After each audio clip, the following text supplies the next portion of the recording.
Hi, I'm Jamie Bordas. Welcome to the Bordas and Bordas Legal Review. Each week we talk to you about issues affecting our valley, our state, and our nation. This week we're going to be talking about the natural gas explosion that happened in the southern part of West Virginia between Sissonville and Pocatalico. With me today is my law partner and good friend Geoff Brown, who's handled a number of gas explosion cases throughout his legal career. We're going to be talking about the explosion and also some of the legal aspects that may take place as a result. Geoff, thanks for coming on the show today. Thanks for having me, Jamie. Well, Geoff, this has been a big story here throughout West Virginia. This explosion caused a lot of damage to homes, caused some people to have to go to the hospital, actually melted the roadway. What happened there down in the southern part of the state? Well, a very dramatic event, Jamie, occurred earlier this week down there right outside of Sissonville when a 20-inch natural gas pipeline ruptured, resulting in a massive explosion. For people who have seen the photographs and some of the videos, it's really a dramatic situation, and I think highlights the danger and the catastrophic explosions that can result when gas escapes containment. The bottom line is that for one reason or another, a high volume of natural gas that was supposed to be contained in a pipeline escaped, ruptured, got out of the pipeline somehow, resulting in a massive, massive explosion that is truly dramatic. The federal investigators are already on the scene. The NTSB, which ordinarily investigates airplane crashes. That's how a lot of people might know them. Because this is the transportation of goods through a pipeline, the NTSB has jurisdiction to do the initial phases of the investigation, and they're starting that process now. It's my understanding that they've been on the ground for a few days down there, and some of the initial reports that NTSB has been issuing, although they're certainly not at the stage where they've been able to issue any formal findings. Some of the initial findings are very disturbing. It's my understanding that they're taking a section of the pipe that ruptured and also an adjacent section of the pipe to Washington, D.C. for further analysis, which is an important part of all of these things. Now, you've been a part of these types of inspections and investigations in the past. I know you've gone to places like Chicago where you've looked at the inspections of these various pipelines and various plants, materials, things like that. What happens to those types of inspections? Well, it's very much, I mentioned the NTSB is famous for doing airplane crash investigations, and the approaches are remarkably similar. The one that I was involved with involved a hydrogen gas explosion at an industrial facility, and all the parts of that piping system were picked up, taken to a warehouse outside of Chicago where you could literally recreate the important parts of the system. Now, the investigation involves things that are about as big as you can imagine, where you are literally in a warehouse attempting to reconstruct dozens of feet of pipe. In this case with Sissonville, it may even be more than that.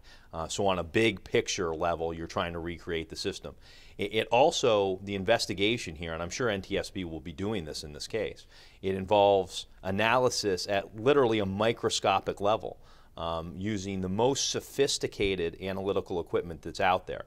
There are machines, and getting into the technical part of it, there are machines that can literally determine what elements are involved, like periodic table elements are involved in these pipes and the surrounding corrosion that may exist, and looking at them using the highest level electron microscopes that science has, where you can determine on the smallest level possible why these metal surfaces fracture, up to the biggest level of reassembling the system itself.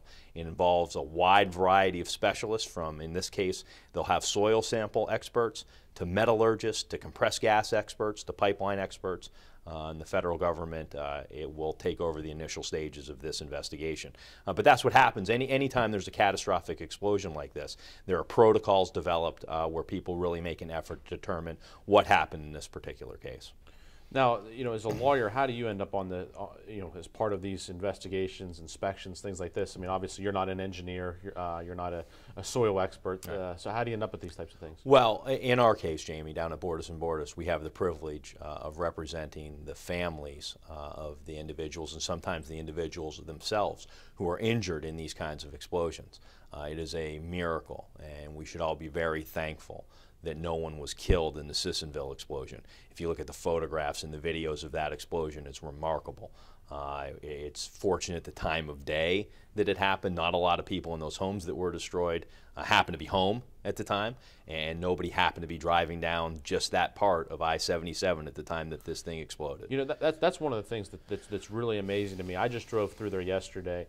One of our law partners, Scott Blass, had actually driven through that part of the interstate earlier that day. Right. And the fact that when you look at that strip, and it's not just a small strip, Right. and to think that there were no cars passing by on that major interstate at the time that happened is almost shocking. Right, and so that's how we would get involved at Bordas and Bordas. When people are hurt or injured or killed in these types of explosions, which given the explosive force is unfortunately an all too frequent occurrence. That's how we get involved, and we represent that family's interest. Now that involves working with the federal, state investigating agencies, sometimes a local investigating agency, the fire marshal's office, for example. We will coordinate and attempt to use the inspection that they've already done, the data that they've already collected. In some cases, we do parts of these inspections ourselves, and then we'll come in later with our own experts. Specifically, the purpose of the investigation there is a little bit different, where we're helping to determine fault for the purpose of a litigation matter. But a big part of the work I do, even though I'm not one of these experts myself, a big part of it is working with the experts, picking the experts that will help the family present their case in court, working with them to do the inspections, and obviously that requires us to be familiar with the general nature of the protocols and the facts that are involved. When it goes into something like picking the experts, I mean, that's important from a legal aspect and also from an investigative aspect with respect to the government looking at how these things happen to try to prevent them from happening again in the future. And that's one of the big purposes of these things, of course, is to try to prevent it from happening again.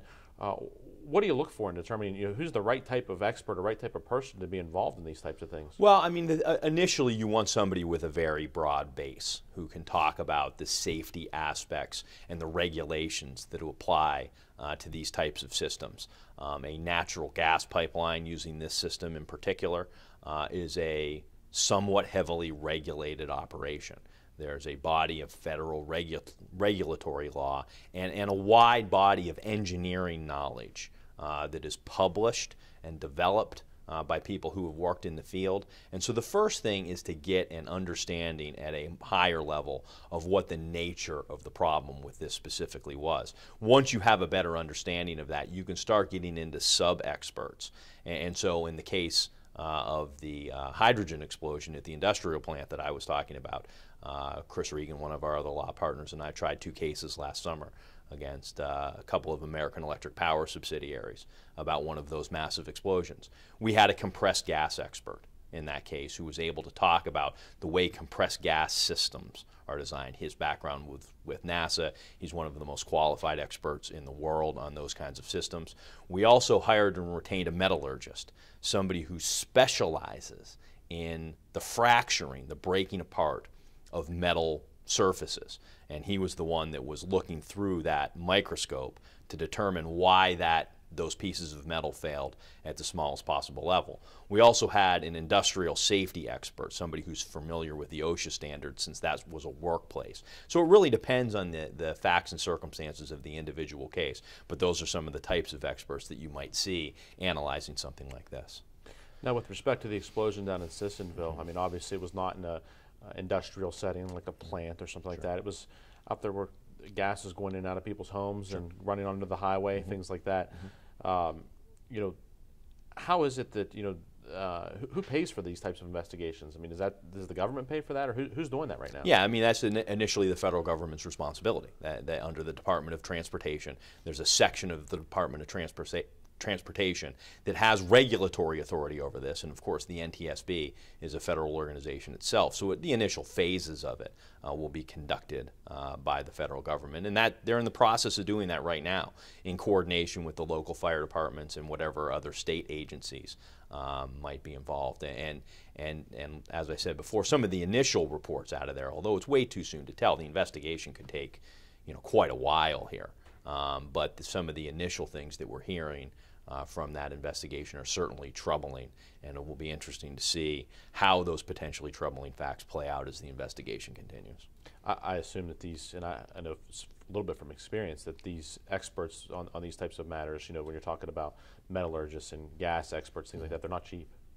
No, they are highly qualified, specialized individuals. As I said before, the compressed gas expert that we hired had a background at NASA, works out at White Sands, is a very highly qualified, and that's what you want. The reason why you hire experts like that, and that's true no matter what kind of case. A lot of the litigation matters that we handle require expert witnesses, and you always look for the best.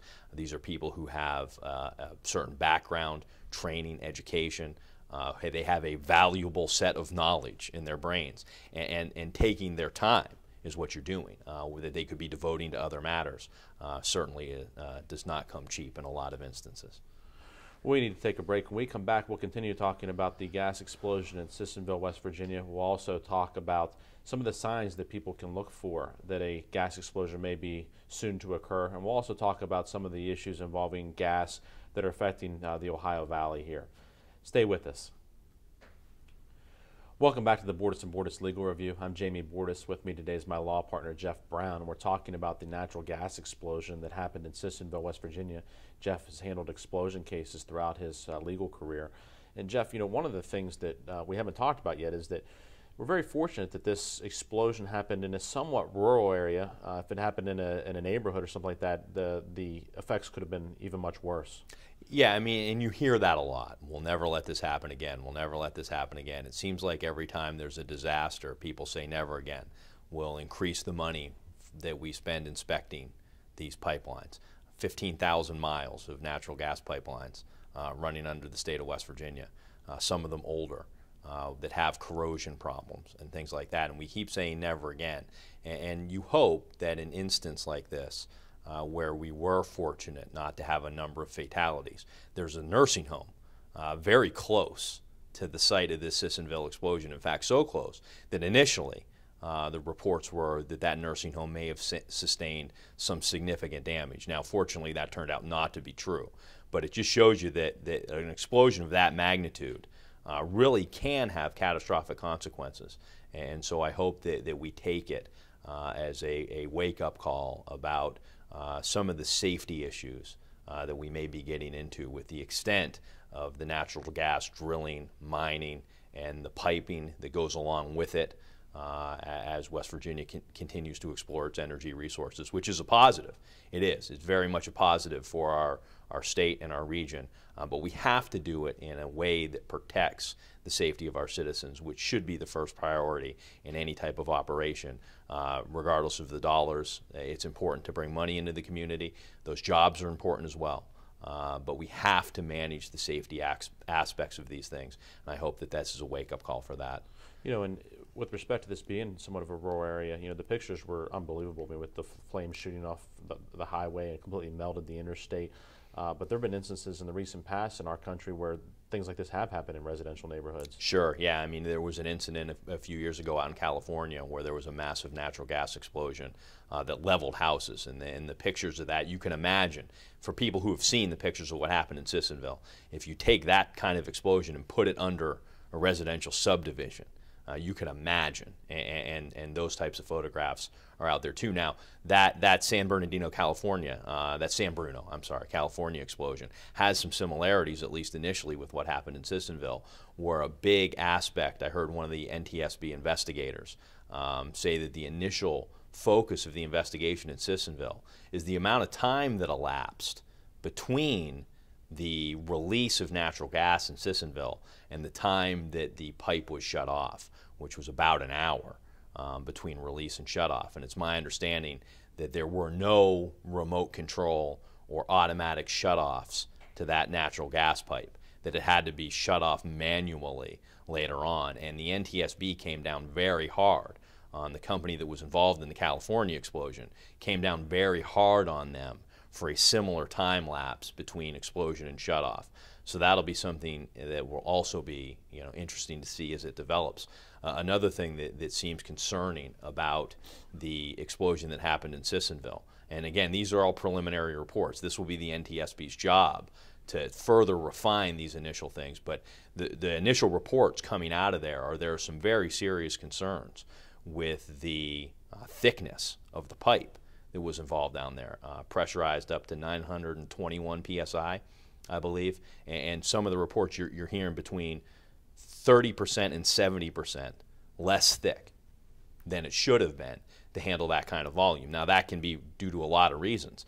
What people maybe don't understand is a lot of the natural gas pipelines that runs throughout the state and the country are older pipes. And anytime you bury something in the ground like that, it's subject to moisture and pressure and corrosion effects. And that'll be something else that the NTSB will be looking at as well. But yeah, I guess back to your question, you can imagine if this pipeline explosion happens in not such a rural place, somewhere where more people are on a permanent basis, the results could be devastating. Unimaginable.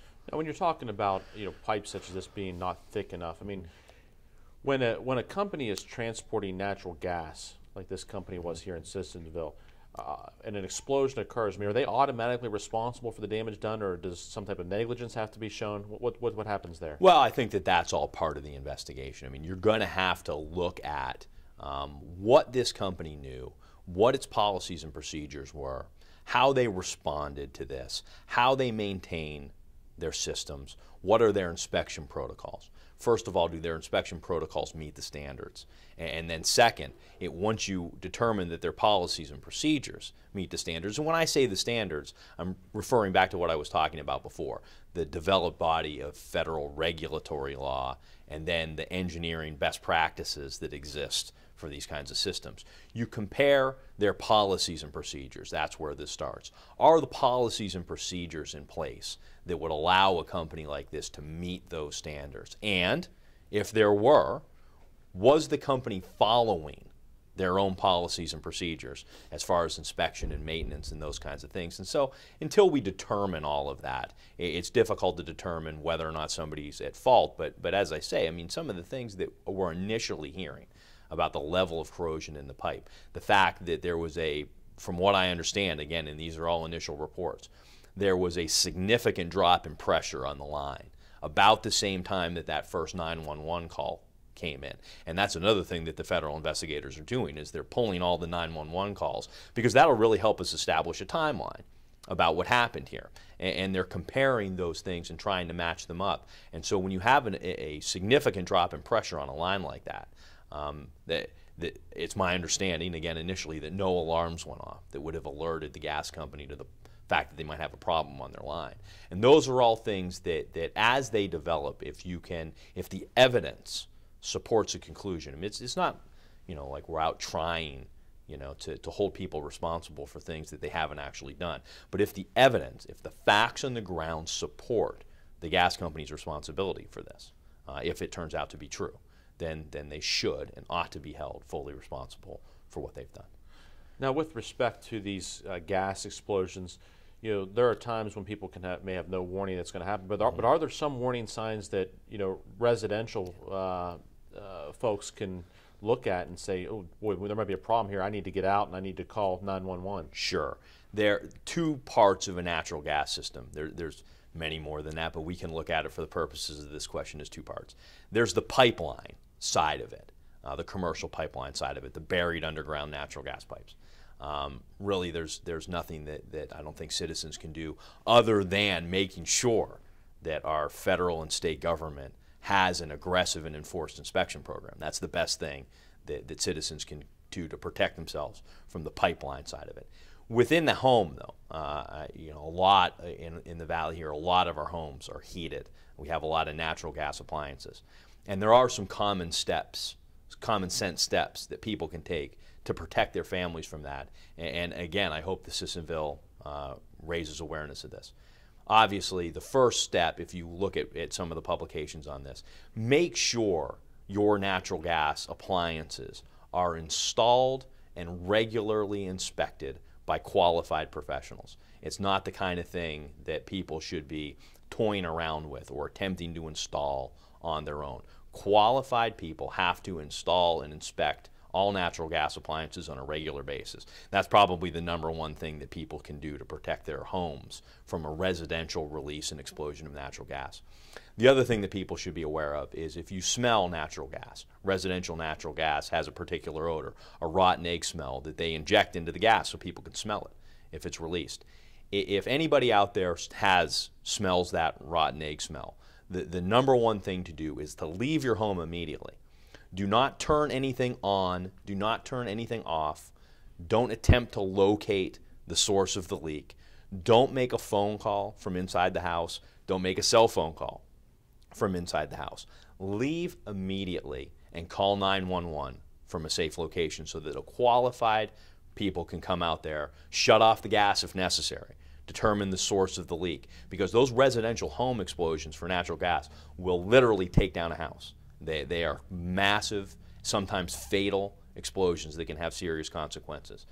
So that's the first thing. The other thing that people should be aware of, you've heard it, call before you dig. To the extent that you plan to have any excavating around the house, it's important that who's ever doing that excavating, whether it be you or you're hiring somebody to put a pool in or whatever the case may be, that whoever does that knows exactly where those gas lines are so that there's not an inadvertent rupture of the natural gas line. And when you're talking about residential service, those are sort of the two biggest things that the state protective societies will tell you to do. Make sure you have qualified individuals handling your natural gas appliances. Leave immediately if you smell natural gas, and to call before you dig are some common sense steps that people can take to minimize the chances of something like this happening in their own home. And you've actually been involved not only in the hydrogen explosion, the industrial setting that you talked about, but also in residential natural gas explosions. And those, the pictures of what happens to a home when there is a natural gas explosion are unbelievable as well. I mean, it's like you see in a movie, those types of explosions. Right. I mean, and what people have to understand is that natural gas is designed to burn. I mean, that's its useful property, is its flammability. And anytime it collects somewhere where it's not supposed to, it can ignite very easily, and the like you say, the consequences can be devastating. Well, I think that the citizens of the state of West Virginia, although a number of them were affected, their homes, people go to the hospital because of smoke inhalation, et cetera, are very fortunate in general that nobody did lose a life, and that that nobody lost a limb apparently with respect to this explosion. But also, hopefully, this will serve as a wake-up call to the company involved to look at its procedures and try to make sure that nobody does lose their life in the future when something like this happens. Yeah, and a wake-up call to our state government too. In order to, I hope that safety now becomes more in the forefront than it might have been as we think about how we're going to handle our energy resources in the state of West Virginia. That this event and those photographs and those pictures can be right at the forefront of people's minds as they make decisions about how we're going to handle those things. Well, Geoff, thanks for being on the show today. I appreciate it, and thanks to all of you for joining us to talk about this natural gas explosion that happened down in Sissonville, West Virginia, and some of the things that Geoff has experienced during the course of his legal career that may allow you to benefit, and some tips that you may look out for to make sure that you're not the victim of a natural gas explosion. If it can be prevented, that it be done. We appreciate you being with us and wish you all a very Merry Christmas and hope that you have a Happy New Year.